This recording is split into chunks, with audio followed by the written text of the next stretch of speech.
महत्त्वाची बातमी, मुंबई शहर जिल्हा नियोजन समितीची बैठक खोळंबलेली आहे। आज मुंबई शहर जिल्हा नियोजन समितीची बैठक बोलावण्यात आली होती। दुपारी 1 वाजता नियोजित बैठक होती, मात्र अद्याप बैठक सुरू झाली नाहीये। पालकमंत्री शिंदे दुसऱ्या कार्यक्रमात असल्यानं या बैठकीला उशीर झालेला आहे। अर्धा डझन आमदारांसह जिल्हाधिकारी आणि मुंबई पोर्ट ट्रस्टचे अधिकारी या बैठकीसाठी खोळंबून आहेत। मुंबई शहर जिल्हा नियोजन समितीची बैठक अद्यापही खोळंबली आहे। दुपारी 1 वाजता ही नियोजन समितीची बैठक बोलावण्यात आली होती, मात्र अजून बैठक सुरू झालेली नाहीये। विनायक दावरुमचे सहकारी आपल्याला सविस्तर माहिती देतील। विनायक। सुमित, उपमुख्यमंत्री एकनाथ शिंदे जे मुंबई शहराचे पालकमंत्री आहेत त्यांच्या उपस्थितीत ही बैठक जी आहे ती 1 वाजता नियोजित करण्यात केलेली होती।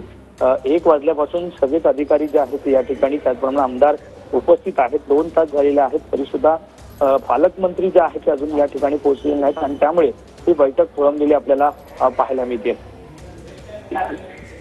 नक्कीच। तर मुंबई शहर जिल्हा नियोजन समितीची बैठक खोळंबली। दुपारी 1 वाजता बैठक आयोजित करण्यात आली होती, मात्र उपमुख्यमंत्री एकनाथ शिंदे अद्याप पोहोचले नसल्याने ही बैठक पुढे ढकलण्यात आली आहे।